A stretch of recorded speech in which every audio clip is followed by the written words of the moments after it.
under your approach, what can counsel discuss with the petitioner?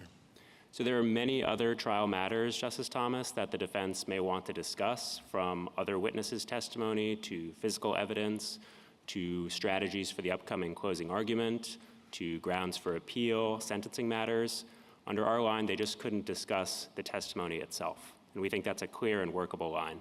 We don't disagree with Texas's proposed narrower approach to account for the narrower scope of the order here, but we think our line is very clear and very workable and consistent with the Sixth Amendment. Why is your line? Sorry. Why is your line better? We think it's somewhat clearer because we do think that there is some ambiguity about what management would mean, as Justice Gorsuch was getting at, how you account for incidental discussion of the testimony versus non-incidental. So, for example, we agree that there would be real concern to allowing the defense to say, or the defense counsel to say, you know, your testimony about this specific issue didn't go well today, and by virtue of those defects in your testimony, you should now consider pleading guilty.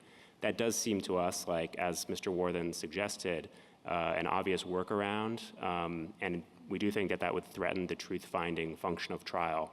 So our rule accounts for that. We think it's a reasonably clear rule because, first of all, it's drawn straight from this court's decision in Perry.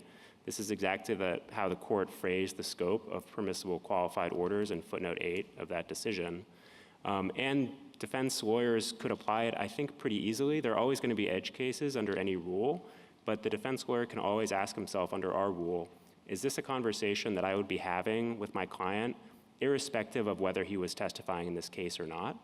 And if the answer is yes, then he can have the conversation with the defendant. And if the answer is no, then he should abstain. Is this, I had trouble getting my hands around what you meant by this on page 28 to 29 of your brief. You list a variety of matters that are pertinent to the trial, and then you said those and other matters may be related to the defendant's testimony in the tangential sense that they bear on the trial context in which the testimony is taking place. A defendant and his counsel can conceptually discuss such matters without veering into the problematic ground of the ongoing testimony as such. I find that a pretty hard line to get my hands around. I think, Mr. Chief Justice, our point there was that just because the testimony necessarily relates to other matters that the defense may want to discuss, the kind of matters that I was going through with Justice Thomas, that doesn't mean that you have a constitutional right to discuss the testimony itself. So, for example, if we went back to the plea bargain example, if the defense lawyer went into the recess and said to his client after the testimony had begun, I now advise you that you should pursue a plea bargain, we think that would be permissible, even if in the defense lawyer's head, part of the reason why that advice was being given was because he was aware, in the parlance of this court's decision in Perry, he was taking consideration of the testimony. That doesn't mean that you're discussing the testimony itself, and that doesn't mean that the kind of dangers to the truth-seeking function of trial are presented by that kind of discussion. So he can ask them about all sorts of things that bear on the testimony, right?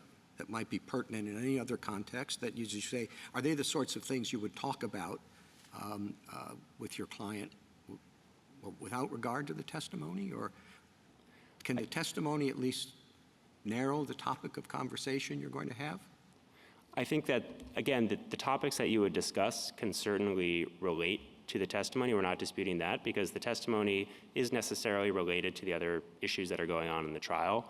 All we're saying is that even under our rule, which is somewhat broader than Texas's rule, it is not a rule that you can't discuss, as Justice Jackson was suggesting, anything that relates to the testimony. So That's you not can talk the example. about things that relate to the testimony, but you can't discuss the testimony as such.